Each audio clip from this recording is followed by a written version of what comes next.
Hey guys, welcome back to the channel. Welcome back to another video. And this is a João Félix special for you all. And I am so excited to be joined once again by Semra, who is a La Liga expert. She's a host and presenter on La Liga TV. And I asked her really last minute to join. So Semra, thank you so much for joining and just for being so flexible. I really appreciate it. How are you doing? You're very welcome. Thanks for having me. I'm doing really, really well. It's been a nice holiday period. The World Cup was great. Now La Liga's back up and running again, so can't really complain. Yep, and we're right back into it. I personally was not expecting this news, but just so that everybody knows exactly what we're talking about, João Félix is going to join Chelsea from Atlético de Madrid on a loan. So Chelsea are expected to pay about 11 million euros in a fee, plus cover his full wages, around 6 million-ish euros. There's also no option to buy in this deal. There was apparent interest from Man United and Arsenal, but João Félix is apparently interested from the project that Chelsea have to offer. He only has 5 goals and 3 assists in 20 appearances for Atletico so far this season, and he and the team, I think, have been struggling a little bit this season to gain consistency. So Semra, my first question for you is, what have you noticed from Atletico and from João this season, and why do you think that they might be struggling a little bit? I think they've definitely been wobbly, that's for sure. I think they've underperformed.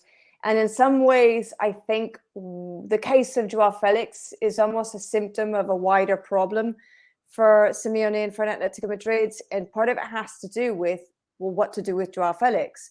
And it's been this conundrum that Simeone has had since 2019, since he joined Benfica. So for the last 3.5 seasons, he's never really been able to figure out a way to make it work so that they can maximize his potential. Because when he joined, he was a teenager, he was seen as a starlet, he was seen as the next big thing. He was a record signing. He joined for 127 million euros. He's the most expensive signing ever in club history. So they had to make something happen. The problem was that he never should have joined in the first place, because he's a very not Simeone style player. And so fundamentally, it just doesn't match. It's like round pegs and square holes. And we've seen glimpses of the brilliance that he has and the talent that we know that he has. But it's only when Simeone has kind of changed the system or the formation and the style of play in a way which will allow him to have the freedom to play that he wants to play. So the thing is, they've been kind of having this battle back and forth for a long time now, where one of them has to give in, right? It's the only way it's going to happen. It's the only way it's really going to make things work between the two of them. And so I think over time, they both just got to a point where they gave up, because João doesn't want to play how Simeone wants him to play, and Simeone doesn't want João to play the way that the Portuguese wants to play. So I think that is a reason as to why they have been so erratic and so inconsistent this season, because once again, like last season, Simeone has been changing up the systems almost every game. He's been changing the personnel. He's been changing where he puts the players on the pitch as well. So there is no sort of ability for them to really establish themselves in a certain way of playing.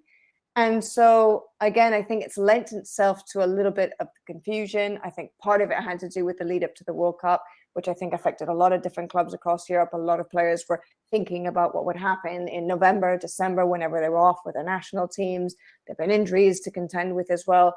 So there's just this sort of thing going on with Simeone in general, I think, for a while now, where he almost contradicts himself sometimes to figure out how to get Atletico Madrid to play, because he has a handful of players that are really kind of anti the stereotypical way of Simeone playing for most of the time that he's been as the manager of the club. And I think he sometimes just doesn't really have a clear picture anymore of how he wants to proceed with the players that he actually has. But again, I think kind of the tip of the iceberg of all of that is this relationship with João Félix.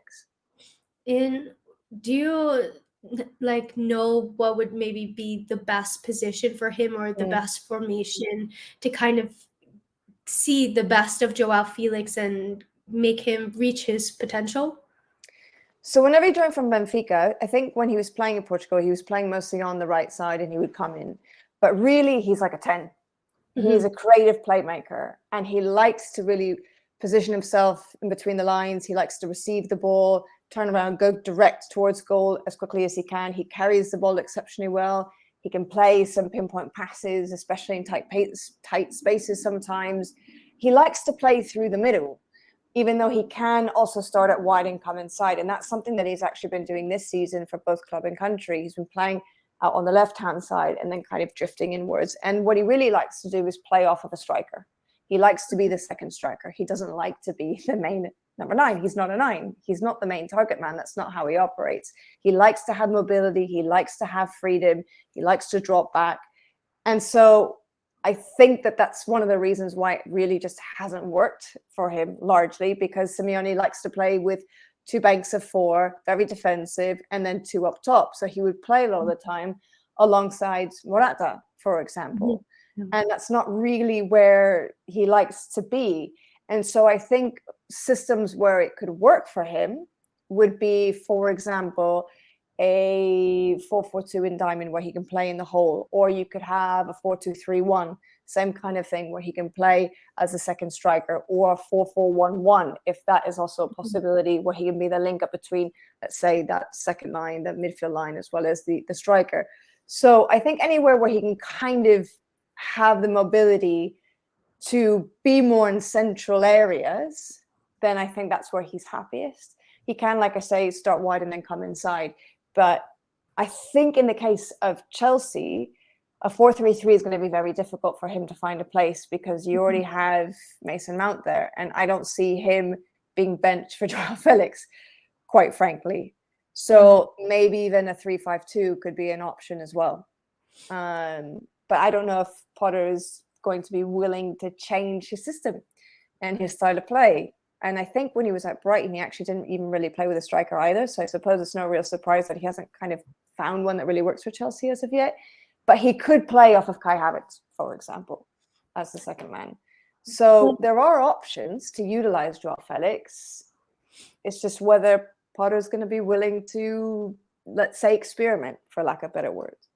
Yeah, and that's a really interesting point, because I think one of the main issues that Chelsea have had is just creativity, like not being able to create enough chances and putting those chances away. And Chelsea really haven't had a striker for a long period of time, really since 6 years, right? Since Diego Costa. Yeah, I was gonna say, since Diego Costa, maybe one season we had Tammy Abraham fill in, and he did good for the season he was with us. But then we really haven't had anybody step up, and Kai Havertz has been playing kind of all across the front, but he isn't like that natural striker presence. Exactly. Aubameyang hasn't really done so much since transferring. I think he scored a couple of goals for Milan, and he hasn't scored since either. So I'm curious, do you think that this transfer even makes sense, knowing the way that Chelsea play and the players that they have available, even though we do have an injury crisis on our hands right now? We do have a lot of attackers out injured, but knowing how João Felix plays and kind of knowing how Chelsea are setting up, like, does this even make sense? It's quite an expensive deal. I honestly think it's a strange one. Because I do think there is already a handful of really gifted and talented players, as you already said, in attack in the front line for Chelsea, but Potter hasn't really been able to get the best out of them. Injuries obviously haven't helped. You mentioned Aubameyang. I think in his case, it's more a question of his state of mind. He didn't want to leave Barcelona. So it's very difficult to get something out of someone who doesn't want to be there. I don't know if that's the case. I'm just interpreting his body language and the fact that he was pretty adamant he didn't want to leave Barcelona. So I think had it been Chelsea, had it been anyone else, maybe he would perform the same way, because he's just in a situation, in an environment where he's not really feeling happy. Because I think we know Aubameyang is more than capable of being a world-class striker if he wants to be. And we've seen it in the past. So for me, it is a bit strange. I mean, yes, he can provide service. So I think that would be where he can be very useful. But he's not exactly a prolific goal scorer. You mentioned his tally for this season. If you zoom out even further, it's 25 goals in 96 games. So that's like, what, 25% of the time he scores? So it's a pretty low ratio. And again, I think it all depends on where he's going to put him in a system and how he's going to allow for him to play. So for me, from Chelsea's point of view, it's a bit strange, I have to be honest. And it is a lot of money for a player who's never consistently lived up to the hype or to the potential. It's true that with Portugal, he played a lot better. He was completely different. And he himself said that he felt much happier to be in that kind of environment where he could be important, he could play the way that he likes to play. So again, it all depends on the relationship that he's going to have with Potter and the playing time that he gets. But personally, I would think that you have other positions that really need a lot more reinforcement than adding yet another 10. The number 9 would be obvious, and then in defense. So I'm a bit surprised about it, to be honest. When I saw the news yesterday, I was like, well, we just had a couple of players get out injured again, Raheem Sterling, Pulisic, 2 more attackers. So is this a stopgap because of the amount of injuries that we have? But it seems like a pretty expensive stopgap at that. And like you mentioned, we do have midfield is a glaring hole where we need somebody, a right back desperately, because Reece James hasn't been fit this season. And the other thing that was interesting to me was there was no option to buy in this deal. It was just, okay, a 6-month loan. He signs a contract extension with Atletico until I think 2027. So best case scenario, maybe he does well, goes back to Atleti happy, or Chelsea then decide to go for him and pay a lot of money. I don't quite understand. Okay, so there is a much bigger strategy at work here. I'll come to that in 1 second. You mentioned the expensive stopgap. What I would say is, yes, it does seem like an expensive option, especially for a player that maybe you don't really need and someone who's only going to be around for the rest of the season. But the other thing is, look at how much money Chelsea have been throwing around in the last few months. Well, I should say in the summer transfer window, they've spent like 340 million in total, something like that, between summer and winter. So I mean, they've been spending hundreds of millions. So what's another 11 plus 6? You know what I mean? So that I see your point, but at the same time, when you look at the wider spend, it's kind of like, well, actually, maybe it's not that expensive. It's a couple million, It's a couple, yeah, exactly. So what you mentioned is very interesting, because the club, the board, are playing a chess match. And basically, there is this sort of feeling that Simeone's time may be up, that maybe the board don't necessarily want to keep him around much longer. And so what happens in the summer is completely contingent upon the results of Atletico Madrid this season. They're out of Europe. So their only option really is to finish top 4. They're not going to win the league. They're too far adrift. They're outside of the top 4 right now. And honestly, they're not playing well enough to even kind of close in, reduce that distance and get themselves back into contention. It's not possible. So their goal is going to be Champions League football, get back into the tournament, into the competition for next season. So if Simeone fails to guide them to that objective, there is a clause, I think, in his contract whereby they can let him go, and I think they wouldn't have to pay a certain amount of money. I can't remember the specifics of the clause, but in any case, it would be a moment for them to basically get rid of him. And by doing so, they bring back João Félix, and they bring in a manager that will be more suitable to the likes of João Félix, the style of João Félix, and it could then become a happy marriage, so to speak. They can actually finally get this player that they've invested so much in to become this franchise player, so to speak, that they've been wanting him to be for the last 3.5 years. The other option is things go incredibly well. In the end, they decide not to part ways with Simeone, or Simeone decides to stay, whatever. And they then say, okay, he had a great loan spell. Obviously, we're not going to get the 127 million back, but maybe we'll get 80. We'll get something a little bit closer to how much we invested, and we can then sell him somewhere else. So it's kind of like a win-win either way, if that makes sense, in terms of how the board are looking at this, because either they can move on from Simeone, bring in fresh blood, or they can bring back João Félix and they could bring in fresh blood and bring back João Félix and try and make for a happy partnership and get the best out of him. Or things go incredibly well, Diego Simeone stays, and then they end up selling João Félix for top dollar. So as far as they're concerned, it's actually a really smart move on their part, I have to say. And for Chelsea, I don't know. I don't quite understand the strategy so much. I don't think there really is much of a strategy, is there, right now at Chelsea? We're in 10th, so it's been a tough season. Yeah. The other question I had is, in the past, we've seen that there's been a bit of a difficulty with La Liga players, or really any players, adjusting to the pace and physicality of the Premier League. And João Felix isn't necessarily like this big, strong guy. So do you think that that's going to impact him at all? Potentially, it could. But you look at Christian Pulisic, and he doesn't seem to be much bigger than him, for example. Even Aubameyang, maybe a little bit taller, he's also quite thin. No. He's not exactly big or bulky either. So